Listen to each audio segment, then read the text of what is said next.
Hi guys, c'est parti pour l'épisode 6 de la saison 8 de The Walking Dead. Un épisode qui était, ma foi, normal, sans plus. J'ai pas envie de dire que c'était un bon épisode ni un mauvais épisode, c'était pour moi un épisode de transition qui allait poser des bases pour la suite. Rien ne va plus à la colline et Maggie doit faire un choix. Est-ce qu'elle va garder les Saviors en vie ou non? En tout cas, Gregory, lui, est fermement opposé, mais en même temps, Gregory, il est un petit peu toujours de tous les côtés, et on le voit encore plus dans cet épisode. Jesus, lui, c'est toujours le bon samaritain. D'ailleurs, justement, les Saviors l'ont remarqué et vont jouer sur ce côté-là, justement, pour essayer de s'en sortir. C'est-à-dire qu'ils ne savent pas encore ce qui va leur arriver. Est-ce qu'ils vont être tués, puisque Gregory propose de construire une potence, une idée que Maggie n'écarte pas totalement, une idée que Maggie, au départ, n'écarte pas totalement. D'ailleurs, on a l'impression que quand ils sont en train de construire quelque chose, ils sont justement en train de construire la potence. Dans tout l'épisode, il y a quand même pas mal de choses, on a l'impression qu'ils vont arriver, mais au final, qui n'arrivent pas. Les Saviors vont donc jouer sur le côté empathique de Jesus en essayant de le manipuler psychologiquement pour leur faire comprendre que finalement, ils sont pas si différents de lui. D'ailleurs, l'un d'entre eux explique que s'il est arrivé au sanctuaire, c'est tout simplement parce qu'il voulait trouver un endroit sûr. D'ailleurs, il explique là-bas que les chefs se sont succédés, c'est là où on apprend au final qu'il y a eu quand même plusieurs chefs, il y a l'air d'en avoir eu pas mal quand même. Et qu'au final, cet homme qui était un bricoleur et non un homme de main s'est retrouvé au mauvais endroit au mauvais moment,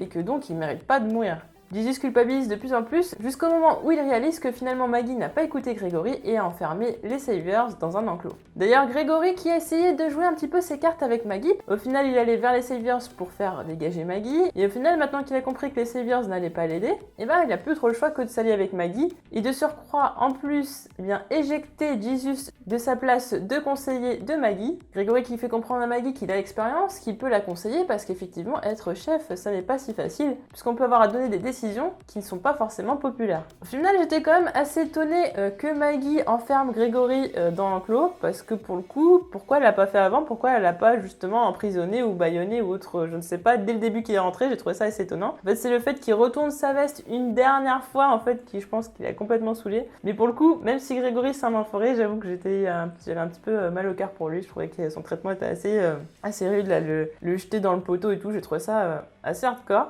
Pour le coup, Gregory qui va encore essayer de s'en sortir, puisque Jesus l'annonce lui-même, encore une fois, Gregory a fait de la lèche aux Saviors pour s'en sortir. Effectivement, vu qu'il est dans une situation un petit peu compliquée, il n'a plus trop le choix. Mais Gregory, c'est clairement la plus grosse girouette de toute la série. Par contre, une chose que je n'ai pas compris, c'est lorsque Jared essaye de récupérer l'arme de Diane, pourquoi Maggie le bute pas en fait? Parce que justement, il aurait pu tuer des gens, il aurait pu essayer de faire en sorte que les Saviors puissent s'échapper, et elle le tue pas en fait, alors que bon, elle est prête à tuer tout le monde s'ils ne servent pas. Au final, Jesus qui a l'impression que Maggie finalement fait preuve de clémence et donc va les faire survivre et tout ça. Et en fait, pas du tout, puisqu'ils vont servir de monnaie d'échange au cas où les siens seraient capturés, et s'ils ne servent à rien, ils se feront tuer parce que tout simplement, comme elle le dit, ils ne peuvent pas se permettre de les garder parce qu'en plus, ce sont des bouches à nourrir, et la nourriture à la colline, ils en ont nettement besoin. Qui plus est, ils peuvent pas non plus les relâcher dans la nature parce que c'est un trop grand risque, donc c'est soit ils servent à quelque chose, soit ils meurent. Les choix de Jared n'ont pas l'air d'être suivis par tous les Saviors, parce que justement, celui qui discutait avec Jesus fait quand même comprendre à Jared qu'il n'a pas envie de se faire tuer à cause de ses bêtises, mais Jared qui dit par la suite que de toute façon,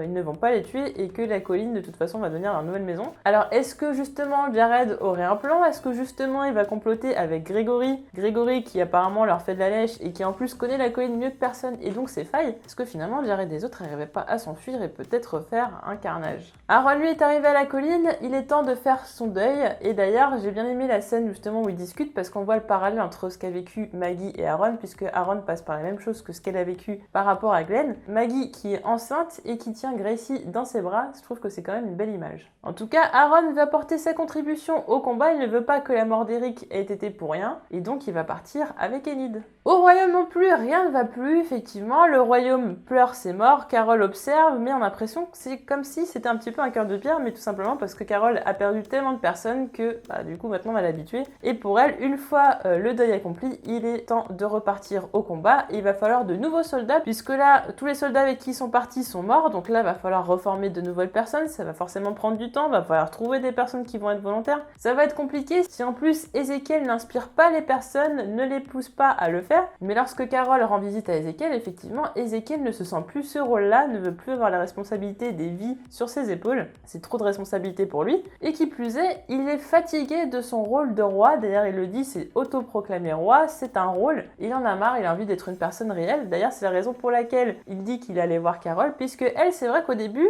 son rôle de roi, elle trouvait ça assez pathétique, et au final, elle finit par admettre qu'il avait raison de faire tout ça, puisque c'est ça qui a inspiré les gens. Il a quand même réussi, à partir de ça, justement de ce rôle, de cette utopie, à créer quelque chose de beau et quelque chose de durable, et c'est quand même quelque chose qu'il va falloir continuer à défendre, puisque la communauté est en péril. Carole lui fait comprendre que les gens ont encore besoin de lui, à l'image de Jerry qui est toujours en train de garder l'entrée de l'amphithéâtre. Il est la seule personne qui peut guider les gens, alors que Ezekiel dit que justement Carole est capable de faire ça, mais ça ne sera pas la même chose, ce ne sera pas le même impact, puisque Carole vient d'arriver récemment au royaume et n'a pas la même influence sur les personnes que lui qui était plutôt positif et qui arrivait à faire sortir des gens le meilleur d'eux-mêmes. Ezekiel est la personne qui a su insuffler un espoir, pas seulement au royaume, mais aussi dans le cœur de Carole. Carole qui ne voulait plus se battre, qui ne voulait plus prendre part au combat, finalement elle aussi y a pris part et elle le fait comprendre à Ezekiel, il ne doit surtout pas abandonner. Et pour l'instant, ce qu'on voit, c'est qu'Ezekiel, il est encore pas prêt à devenir chef.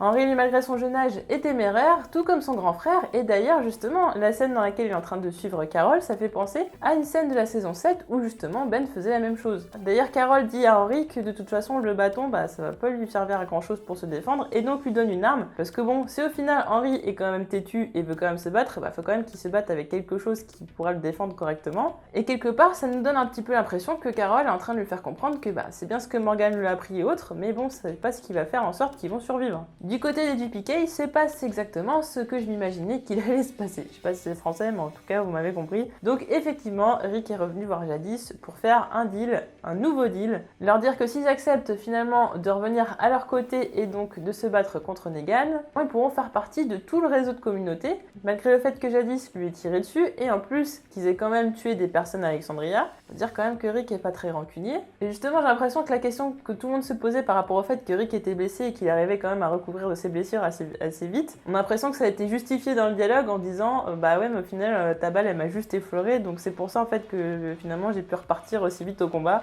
Bon, admettons. Au final, les fameuses Polaroids vont servir à montrer à Jadis ce que le groupe de Rick a déjà accompli, même si j'écarte toujours pas l'idée, même si je n'écarte pas le fait que les Polaroids serviront à montrer quand même à Negan ce qu'il a causé. En tout cas, les GPK qui font des phrases sans sujet-verbe complément et qui parlent totalement comme des sauvages, n'ont pas l'air d'accord avec ce que Rick prévoit de faire, et qui plus est, en plus, il est seul. Donc, déjà, ils sont plutôt méchants parce qu'ils se demandent si c'est un piège, pourquoi il est venu tout seul, parce que tout simplement, c'est tellement bête de venir seul, alors que ce sont des personnes qui l'ont déjà trahi par le passé, et tout le monde est en train de se dire, mais attendez, pourquoi il y retourne tout seul comme ça? Je veux dire, il s'attend forcément à ce que ça se passe plutôt mal. Et au final, oui, on a l'impression quand même qu'il s'attend à ce que ça se passe plutôt mal, puisque Jadis dit non. Il a l'air pas forcément étonné, il se fait enfermer, mais prévient quand même Jadis que tout le monde est au courant qu'il est là-bas, et que s'il revient pas forcément, ses alliés vont venir le secourir. Ce qui ne se passera forcément pas bien pour eux. Plusieurs choses m'ont étonné dans ces passages avec les GPK, notamment quand on voit Jadis en train de faire une sculpture de tigre, forcément on pense à Shiva. Alors est-ce que c'est parce qu'elle était impressionnée par l'intervention de Shiva dans le season finale de la saison 7, ou est-ce que ce serait tout simplement pas parce que ce serait elle qui aurait prévenu les Saviors de l'arrivée d'Ezekiel et les autres, puisque pour l'instant la théorie du traître du côté de Rick, elle est plus tellement valable. Je pense effectivement que c'est possible puisqu'on voit dans le trailer de la saison 8 que quelqu'un est en train d'observer avec des jumelles Aaron qui est en train de partir en voiture, donc maintenant on sait qu'il est avec Enid, et ça me rappelle donc dans la saison 7 Tamiel qui observait avec des jumelles Gabriel qui montait la garde à Alexandria. Autre chose étonnante, Jadis écrit un A justement sur le conteneur où est Rick. Alors au début je me suis dit pourquoi pas pour dire Alexandria, puisque peut-être elle prévoirait de capturer d'autres personnes, d'autres communautés, pourquoi pas une personne par communauté, pour peut-être faire pression sur les autres. Qui plus est des chefs, ce sera encore mieux. Mais ça ne peut que nous faire quand même penser au A qui a été dessiné sur Daryl quand il était captif au sanctuaire, mais aussi au terminus, puisque c'était écrit sur un train, mais également sur l'église de Gabriel. Donc bon, on y reviendra dans une autre vidéo pour essayer de trouver justement d'autres significations. En tout cas, c'est plutôt intriguant. D'ailleurs, Jadis qui semble partir avec les siens quelque part, j'ai l'impression, est-ce que ce ne serait pas justement pour aller rejoindre le sanctuaire et pourquoi pas les aider, alors que Daryl et les autres sont sur place, ce qui pourrait faire mauvais ménage. Alors là, c'est carrément le moment où je ne comprends pas l'intérêt dans le scénario en fait,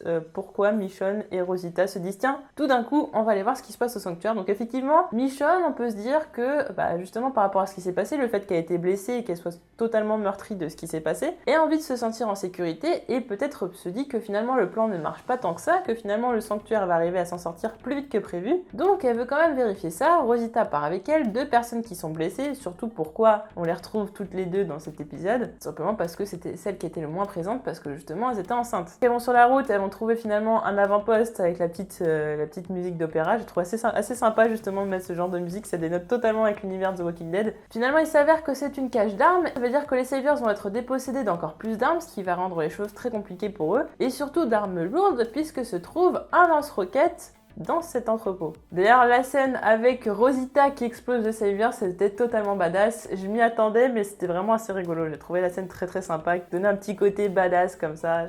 Bon, franchement, j'ai bien aimé. C'est peut-être ce que j'ai plus aimé de tout cet épisode, même si effectivement, c'était pas super réaliste non plus, quoi. Tout comme Carol, finalement, Michonne et Rosita vont faillir à leur tâche, et c'est encore Daryl qui va réparer les pots cassés, puisqu'il va arriver au bon moment, au bon endroit, comme par hasard, comme par magie. C'est incroyable les scénarios.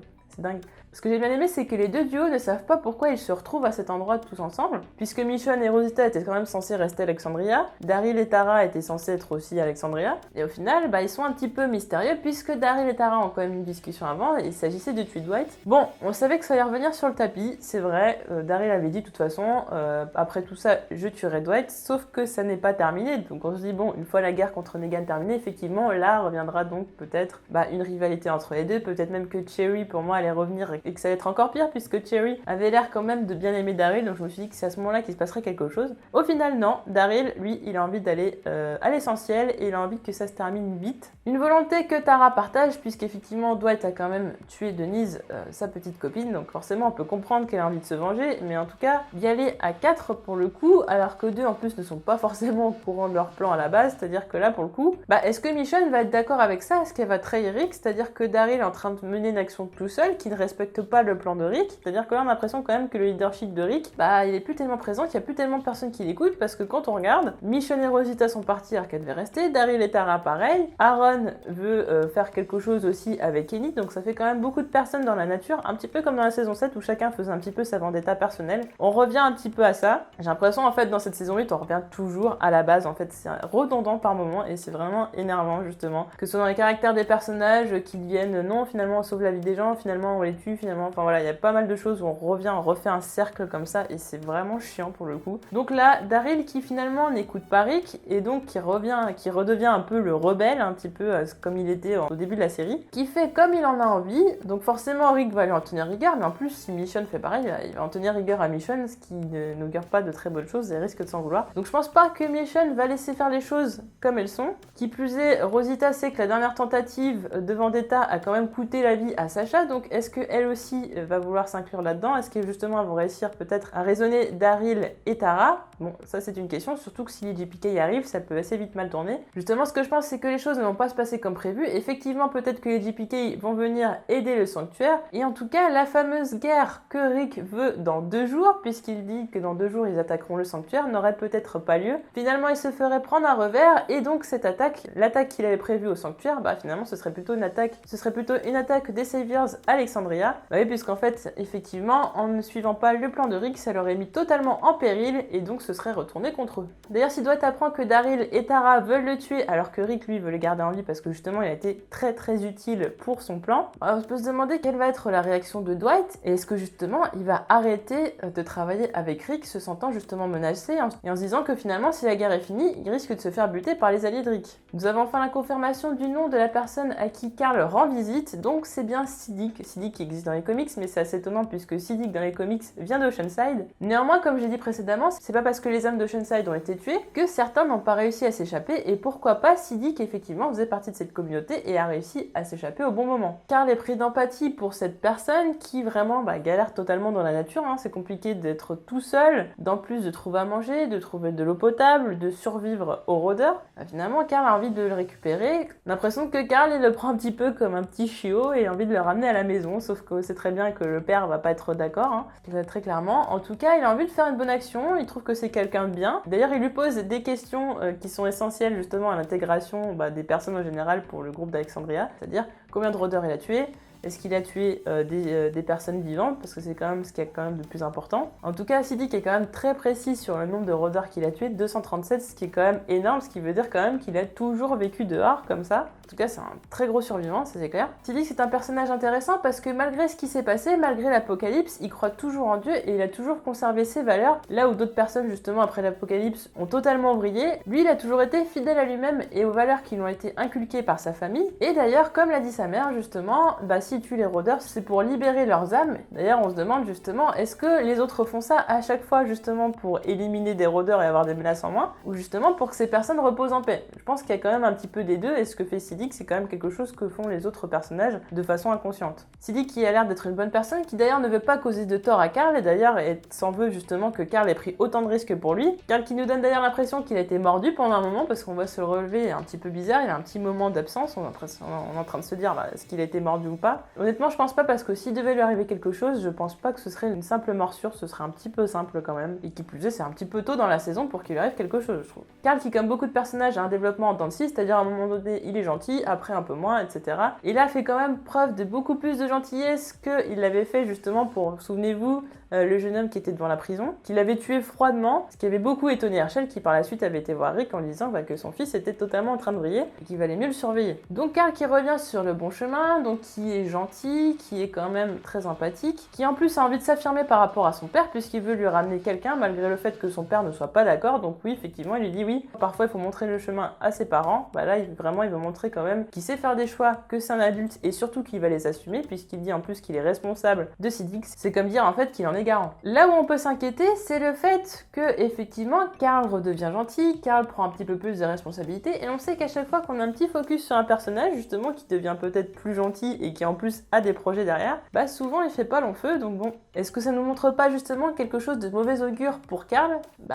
Pour le coup, j'y crois de plus en plus. On va passer à la section spoiler comics qui ne sera pas longue puisqu'on va parler de Carol et Ezekiel. Donc effectivement, c'est quelque chose qui est assez similaire aux comics par rapport à la discussion, notamment par rapport au fait que Carol dise à Ezekiel que de toute façon, même s'il ne va pas mieux, il va falloir quand même faire croire que tout va bien et que lui, il est toujours dans le coup, alors que c'est pas du tout le cas. C'est exactement la même chose que dit Michonne à Ezekiel. Cependant, quelque chose qui m'a étonné, c'est le fait que Carol ne fera pas Ezekiel comme Michonne le fait dans le comics, mais bon, peut-être que ce sera le cas dans un prochain épisode, puisque là on laisse un Ezekiel qui est totalement dévasté et qui va de toute façon devoir se remuer les fesses pour faire quelque chose, parce que si le royaume n'aide pas Rick et les autres, c'est sûr que la situation ne va pas s'améliorer du jour au lendemain. N'hésitez pas à me dire ce que vous pensez de cet épisode en commentaire, vos théories pour les prochains, et on se retrouve très vite pour d'autres vidéos. Salut!